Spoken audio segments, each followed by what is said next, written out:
राजकारणात दर मिनिटाला काहीतरी नवं घडतंय. बातमी कुणीही दे, पण खरी अपडेट मिळते फक्त राजकीय लाईव्हवर.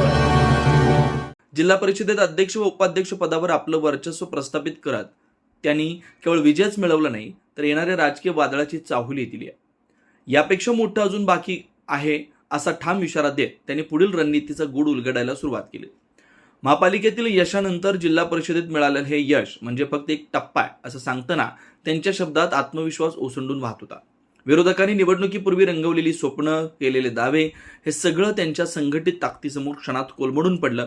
आम्ही थांबलो नाही, डगमगलो नाही, हा त्यांचा संदेश कार्यकर्त्यांच्या हृदयात घुमत राहिला. निवडणुकीच्या रणधुमाळीत सत्तेचा गैरवापर, आमिष, दबाव, अगदी पोलिसांच्या माध्यमातूनही कार्यकर्त्यांना रोखण्याचे प्रयत्न झाले असे गंभीर आरोप त्यांनी केले. पण या सगळ्या वादळातील त्यांच्या गटातील सदस्यांनी न डगमगता एकजूट राखली आणि अखेर 34चा जादुई आकडा गाठत विजयाचा भगवा फटकवला. ही केवळ संख्या नव्हती, तर ही होती विश्वासाची, निष्ठेची आणि संघर्षाची जिंकलेली लढाई. या सत्ता स्थापनेच्या प्रक्रियेत काही वरिष्ठ नेत्यांनी हस्तक्षेप करण्याचा प्रयत्न केला, तरी आपल्या कार्यकर्त्यांनी दाखवलेली एकजूट हेच खरं बळ असल्याचं त्यांनी ठासून सांगितलं. ही फक्त सुरुवात आहे असं म्हणत त्यांनी आगामी सभापती निवडीत हा आकडा आणखी वाढवण्याचा निर्धार व्यक्त केला. या विजयात परंपरेचा आणि वारशाचा सन्मानही जपला गेला. ज्येष्ठ नेते राजाराम बापू यांच्या कुटुंबातील संगीता पाटील यांची अध्यक्षपदी झालेली निवड म्हणजे जनतेनं दिलेला सन्मानच असं त्यांनी नमूद केलं. काहींनी राजाराम बापूंवर केलेल्या टीकेला जनतेनं दिलेले उत्तर असल्याचं त्यांनी ठामपणे सांगितलं.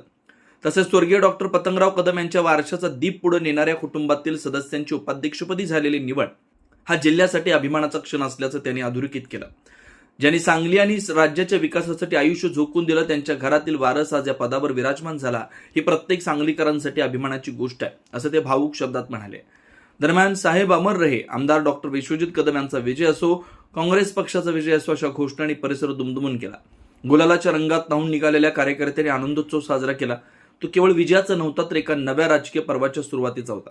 आजचा विजय केवळ सत्ता मिळवण्यापुरता मर्यादित नाही, तर तो आहे एका मोठ्या स्वप्नाचा प्रारंभ आणि त्या स्वप्नाचा नारा एकच, यापेक्षा मोठं अजून बाकी आहे. राजकीय घडामोडींचा सर्वात वेगवान अपडेट फक्त इथेच राजकीय लाईव्हवर. आमच्या YouTube चॅनलला लाईक, शेअर, सबस्क्राईब करा आणि रहा राजकारणाच्या रणभूमीवरील थेट नजरेत.